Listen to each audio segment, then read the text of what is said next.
Take the money and erase the mistake. I need a dynasty, not a scandal with a waitress," the Russian Mafia boss said, his icy blue eyes betraying no emotion as he tossed the envelope across the table.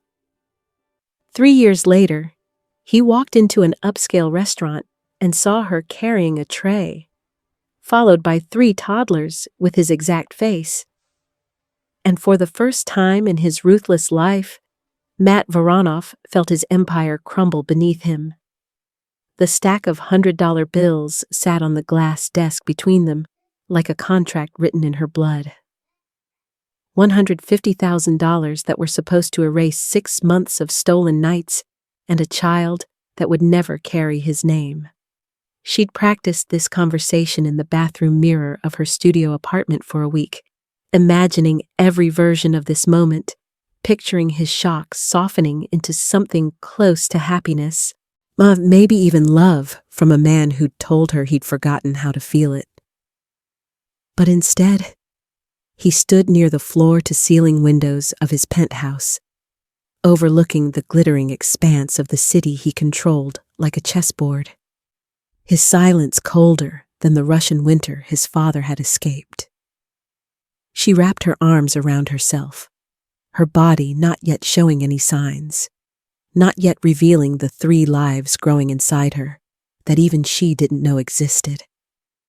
Vanished was the man who'd held her face in his calloused hands in the back rooms of restaurants after closing time and murmured about leaving it all behind, about finding a place where his last name didn't carry the weight of bodies and blood money.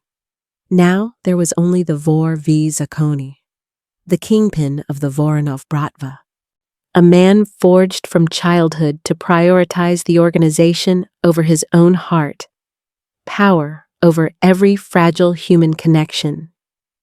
He explained it with the detachment of a business transaction.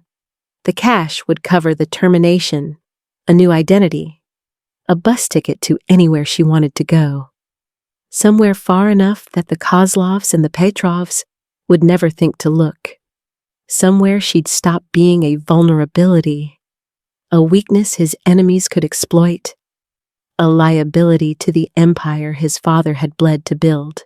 The Greyhound station smelled like stale coffee and broken dreams when Demi walked through the automatic doors at 11:47 p.m.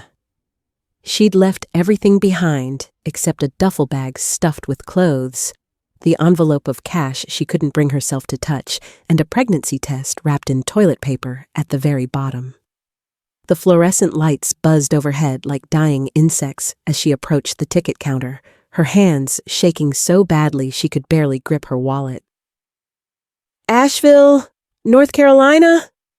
she said to the woman behind the plexiglass, her voice barely above a whisper. The clerk didn't even look up, just printed the ticket with the mechanical efficiency of someone who'd seen 1,000 people running from 1,000 different disasters. She'd told no one, not her roommate Sarah, who worked the morning shift at the diner. Not Marcus, the line cook who'd covered for her more times than she could count.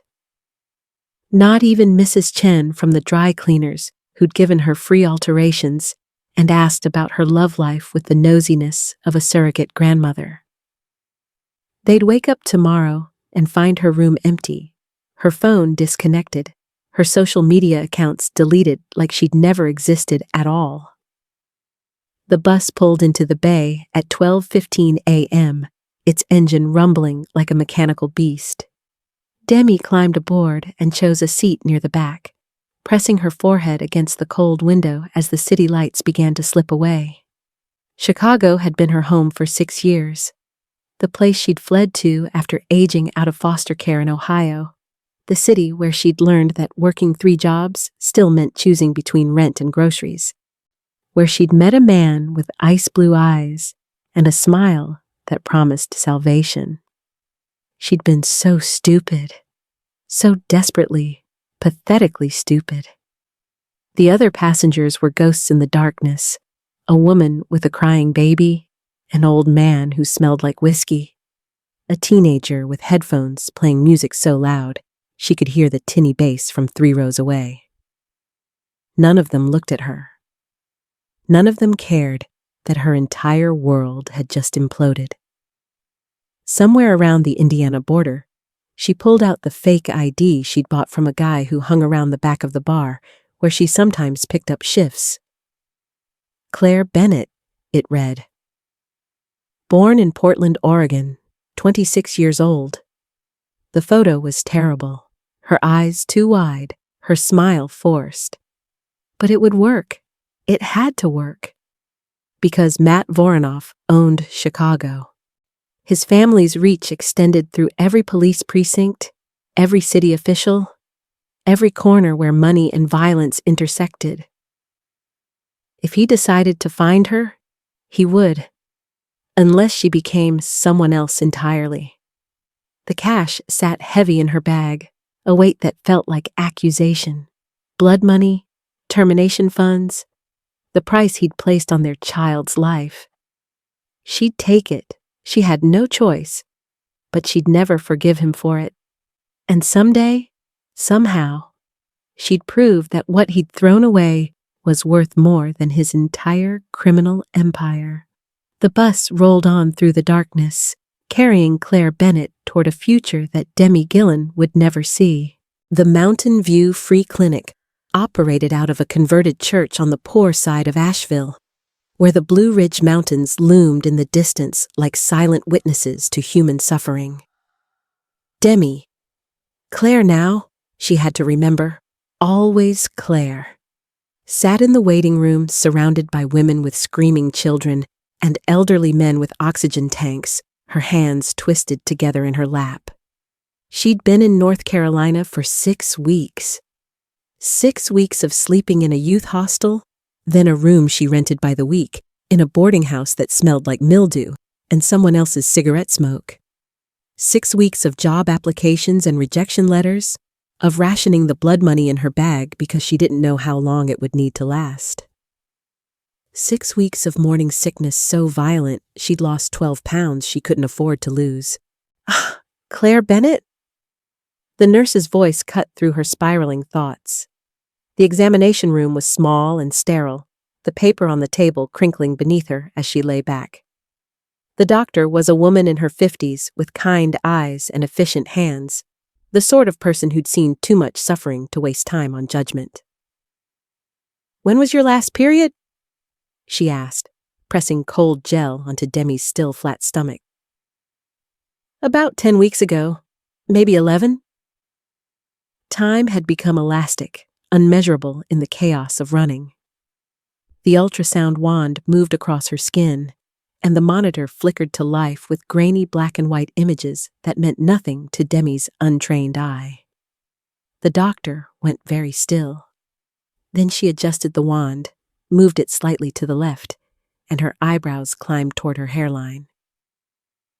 "Ms. Bennett," she said carefully, "when you said you were pregnant, were you aware that you're carrying multiples?" The room tilted sideways. "What?" "Triplets." The doctor turned the monitor toward her, pointing at 3 distinct shapes, 3 small, flickering lights that pulsed with impossible life. "3 babies, all with strong heartbeats. You're measuring at about 10 weeks, which means you're due in late December." Demi couldn't breathe. The air had turned to concrete in her lungs, heavy and suffocating. 3. Not 1 child she was terrified of raising alone, but 3. 3 mouths to feed, 3 bodies to clothe, 3 futures she had no idea how to provide. "I can't." She sat up too fast, the room spinning around her. "I don't have insurance. I don't have anything." The doctor's hand landed firm on her shoulder. "We'll figure it out. Medicaid, WIC, every program that exists. You're not the first woman to walk through these doors scared, and you won't be the last." "But 3. God, 3. That night, back in her rented room with its single window overlooking a dumpster, Demi sat on the floor and let herself cry for the first time since leaving Chicago. She cried for the future she'd imagined, for the man who'd promised her everything and given her nothing, for the impossible weight of responsibility that had just tripled in a single ultrasound. Then she dried her eyes, pulled out the notebook she'd bought at the dollar store, and began making lists. 3 cribs, 3 car seats, triple the diapers, the formula, the everything. The money from Matt wouldn't last. She'd need a job, multiple jobs. She'd need childcare she couldn't afford. She'd need a miracle. But as she pressed her hand against her stomach, feeling nothing yet but knowing they were there, 3 tiny lives counting on her survival, something hard and fierce crystallized in her chest. Matt Voronoff had thrown them away like garbage. She'd prove him wrong. She'd raise these children to be everything he wasn't. Kind, honest, free from the violence that had made him. She'd survive. They'd all survive. Because she didn't have any other choice. Matt Voronoff discovered the money 2 weeks after Demi disappeared.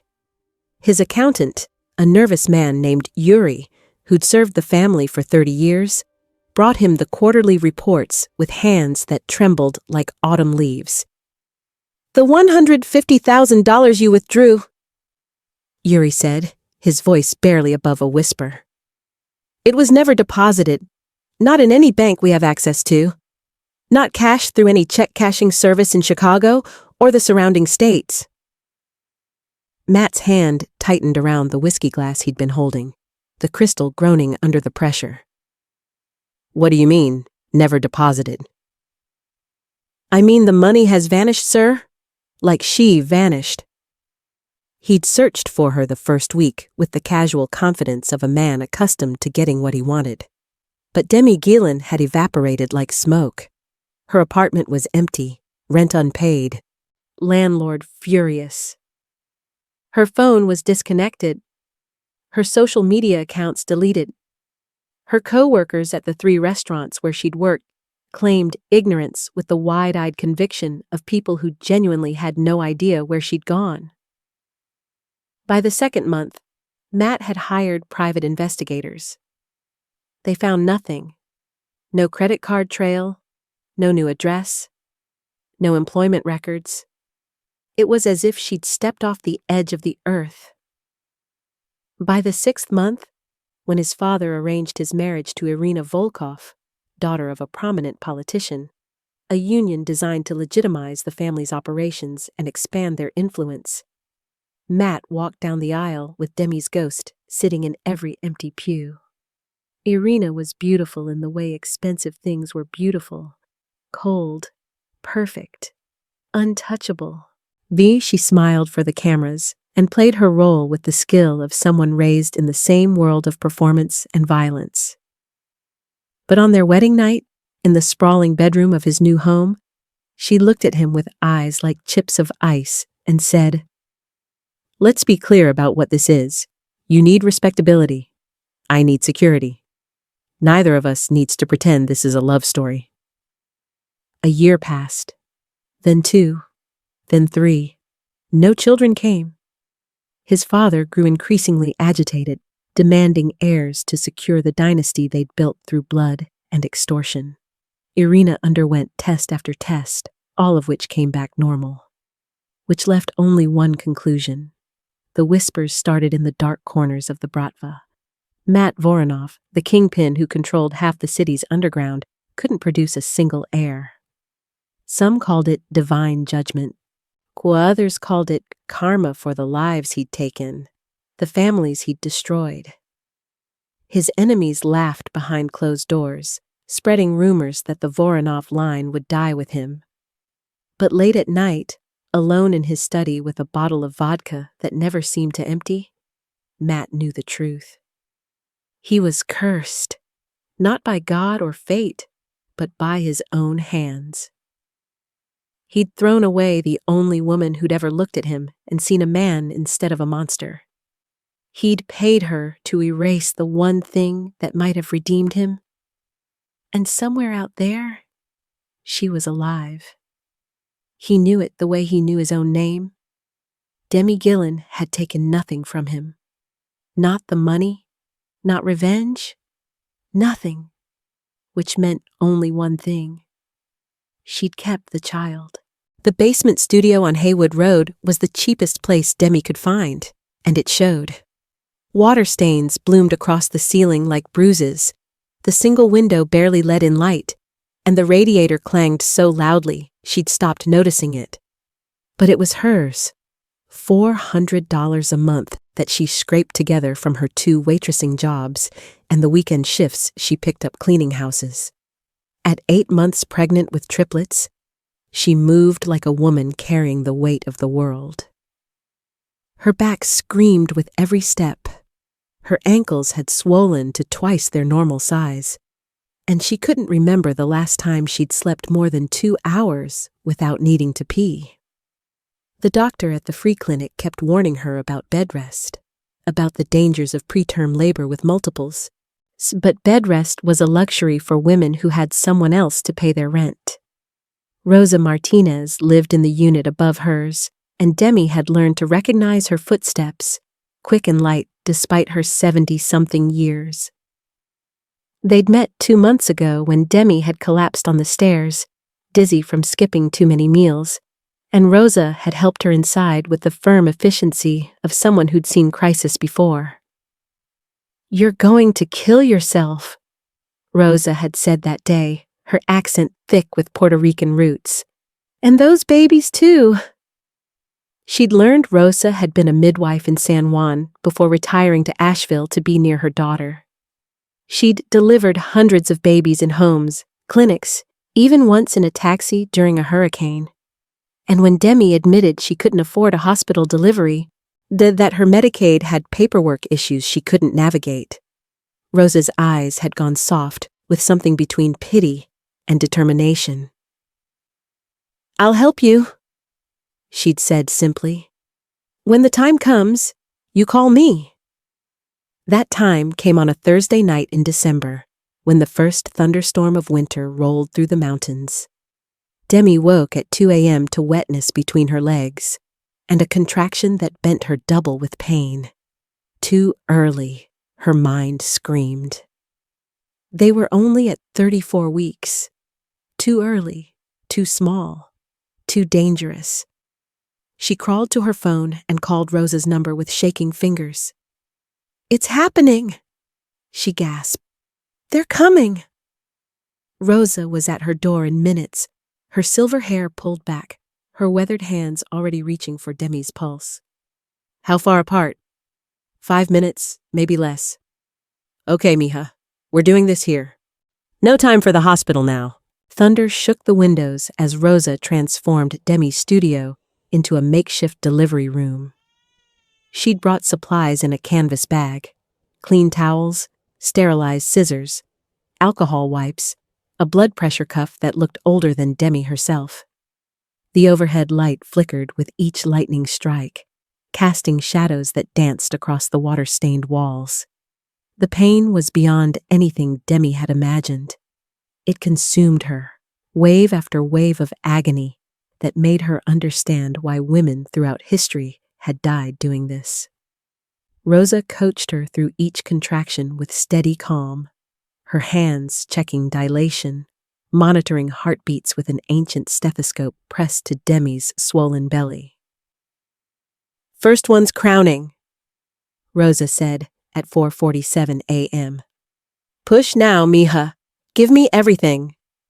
Nikolai came first, tiny and slick and screaming with outrage at his sudden eviction.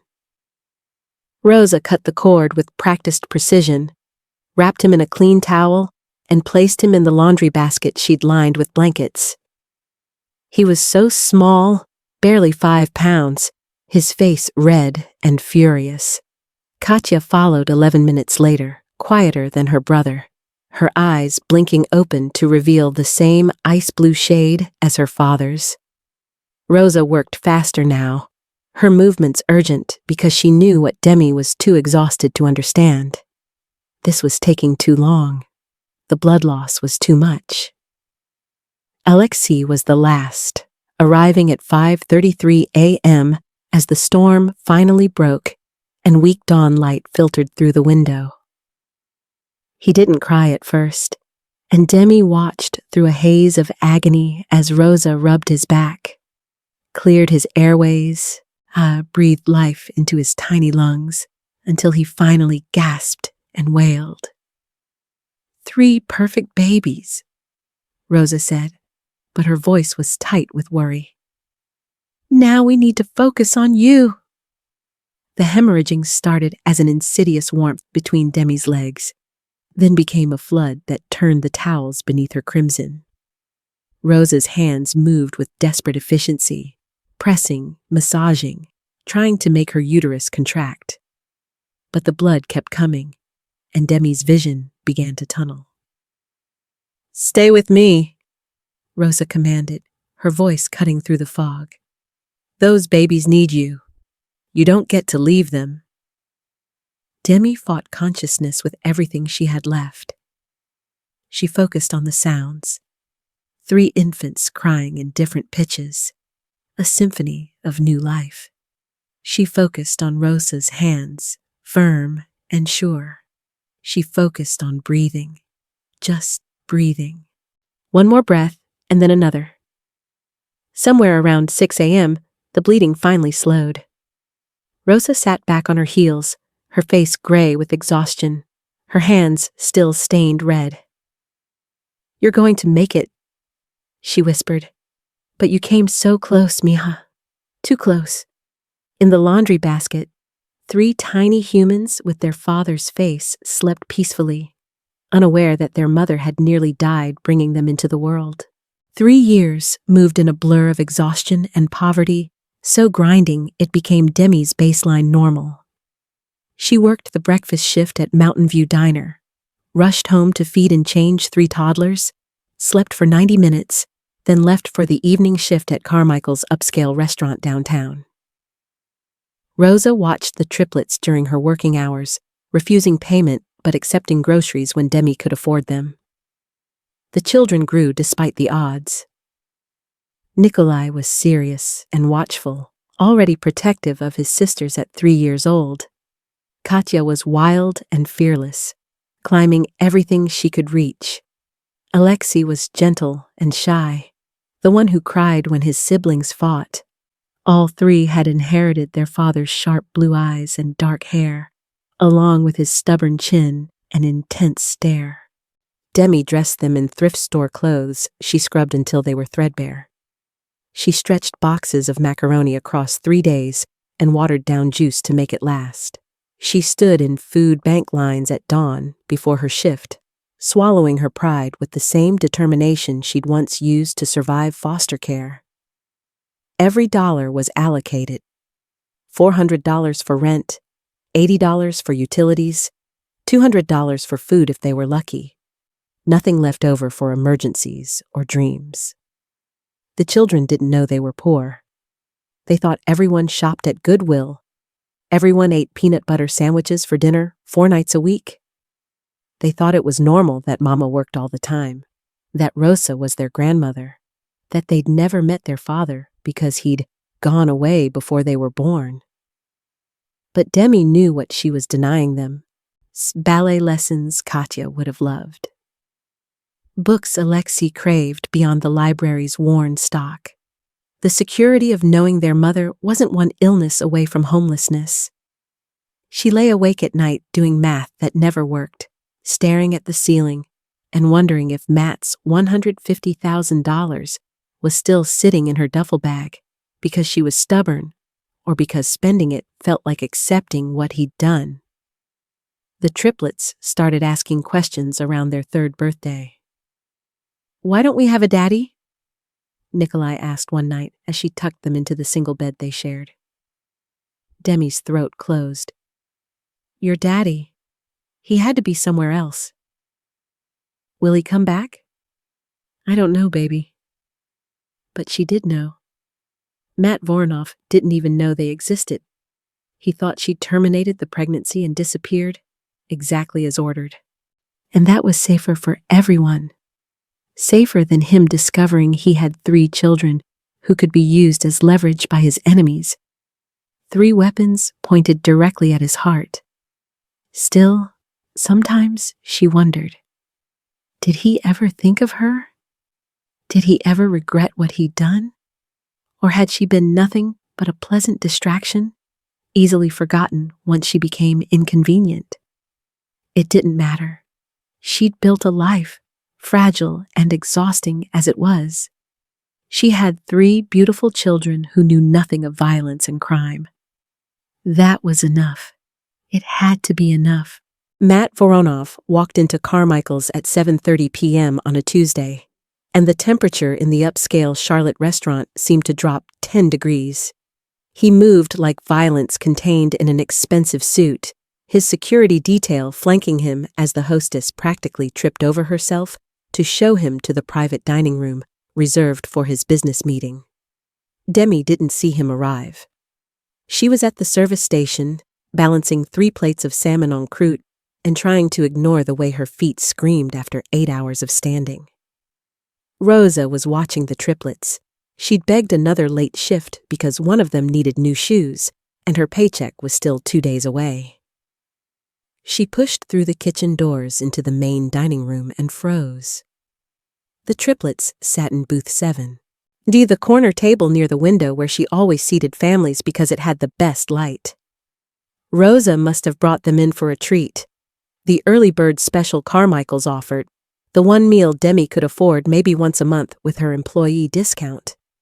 Nikolai was studying his menu with intense concentration. Katya was bouncing in her seat, chattering about something. Alexei was quietly stacking sugar packets into a tower. And across the restaurant, just emerging from the private room to speak with the sommelier, was Matt Voronoff. Demi's heart stopped. 3 years. 3 years of praying he'd never find her, never discover what she'd kept. 3 years of building a life in the shadows. All of it unraveling because Rosa had wanted to give the children a nice dinner. She watched in slow-motion horror as Matt's gaze swept the room, then snagged on booth 7. Watched his entire body go rigid.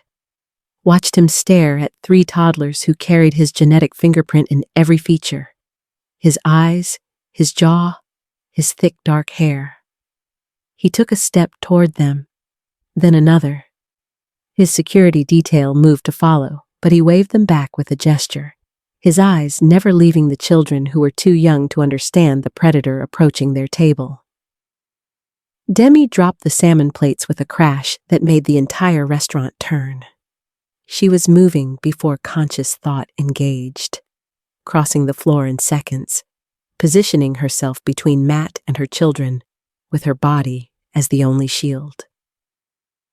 "Don't," she said, her voice low and lethal. "Don't you dare come near them!" Matt looked at her, really looked at her for the first time in 3 years, and the raw shock on his face would have been comical if it wasn't so terrifying. "Demi, it's Claire now," she hissed, "and you need to leave. Those children," his voice cracked, "they're mine." Behind her, she heard Nikolai's small voice. "Mama, who's that man?" Matt's eyes went glassy. "Mama." The word hit him like a bullet, and Demi watched 3 years of whatever he'd told himself crumble in real time.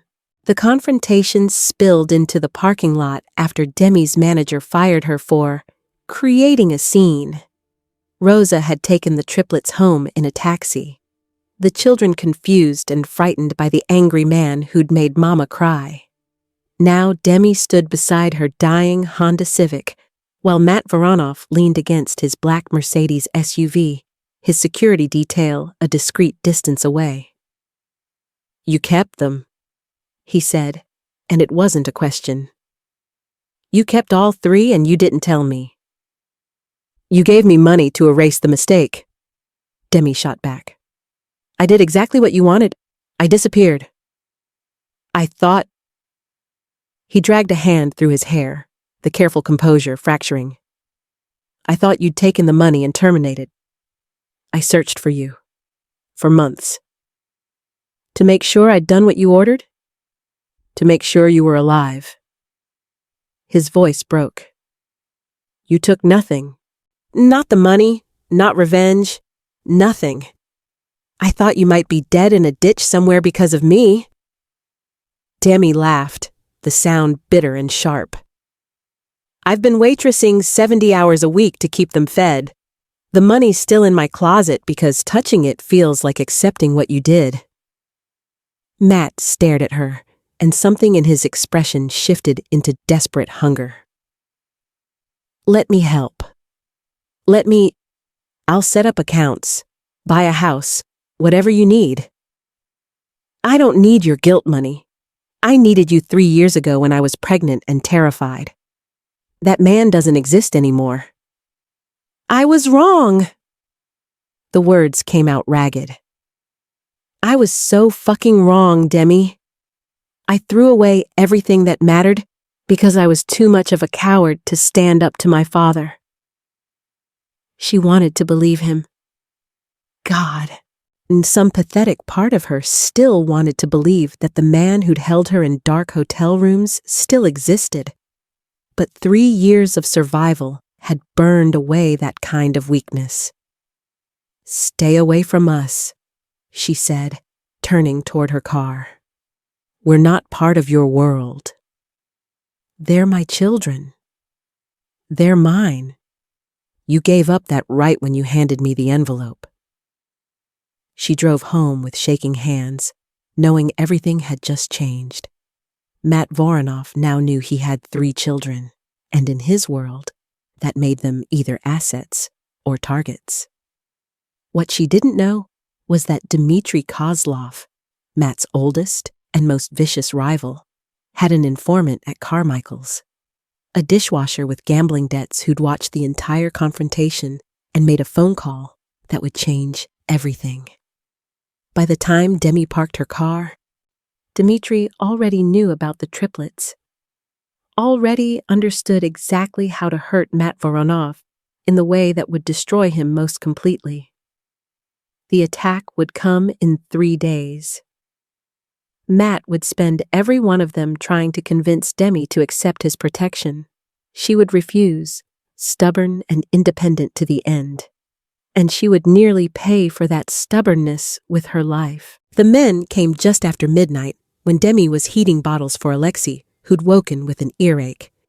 She heard the lock click open, picked, professional, and had exactly 3 seconds to make a choice. She grabbed the baseball bat Rosa had given her and screamed, "Run! Lock yourselves in the bathroom!" There were 2 of them, masked and efficient, and Demi fought like a woman possessed. The bat connected with one man's ribs, his face, buying precious seconds while her children scrambled toward the bathroom. But the second man was faster, stronger, and when he backhanded her across the face, the world went sideways. She threw herself in front of the bathroom door as the children's screams pierced through the wood, took the boot to her ribs, the fist to her kidney, the gun barrel pressed against her temple. "Please," she gasped. They're just babies. Please." "Message for Voronoff," the man said, and she realized in that moment that this wasn't random. This was because Matt had found them, because in his world, children were just leverage. The gunshot came from the doorway.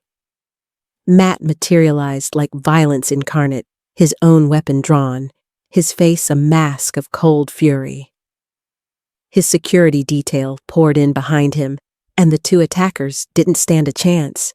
The fight was brutal and brief, ending with both men unconscious and Demi bleeding on the floor. Matt dropped beside her, his hands shaking as they found her pulse. "Hospital, now." "The children are fine. Rosa has them. You're not fine." The year that followed was the strangest of Demi's life. Matt moved them to a safe house in the mountains, installed 24-hour security, and then did something she'd never expected. He stepped back. He didn't demand access to the children, didn't push for forgiveness. He just showed up. Every day, he learned their routines, brought Katya books about astronomy, sat through Alexei's careful tea parties with stuffed animals, taught Nikolai to play chess with patient hands. He fixed things in the house, grocery shopped without being asked, and never once mentioned the life he'd left behind to be there. Demi watched him with the wary distrust of a wounded animal, waiting for the other shoe to drop. But months passed, and Matt remained. Gentle with the children, respectful of her boundaries, showing her through consistent action that he'd become someone different. It was Rosa who finally said what Demi couldn't. "He's not the same man who hurt you. People don't change that much. Don't they? You changed. You became a mother who'd die for her children. Maybe he became a father, willing to do the same." On a spring afternoon, nearly a year after the attack, Matt found Demi on the porch of the mountain cabin, watching the triplets play in the yard. Nikolai was teaching his siblings to catch fireflies, their laughter rising into the twilight. "I bought them clothes today," Matt said quietly. "New shoes. Nikolai needs a bigger size." "I know. Thank you." Claire, I don't know what to call you anymore." "Demi's fine." She looked at him finally, this man who'd destroyed her and somehow put the pieces back together differently. "You can call me Demi. I'll never stop being sorry. For what I did. For what I cost you." "I know." And she did. She'd watched him prove it every single day for a year. "The kids want to know why you're here so much. They're asking if you're their father." Matt's breath caught. "What do you want me to say?" "The truth, that you're their father, and you made terrible mistakes, but you're trying to be better." She paused. "If you still want to be." "More than I want to breathe." They sat in silence as the last light faded and the mountains went dark around them. The family they'd broken was slowly, painfully rebuilding itself into something new.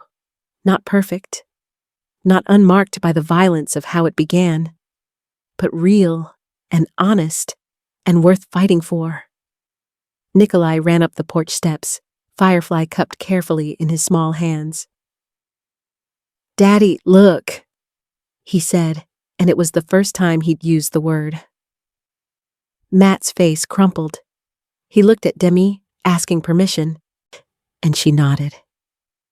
He knelt to his son's level, examining the captured light with appropriate seriousness, and Demi felt something in her chest finally start to heal.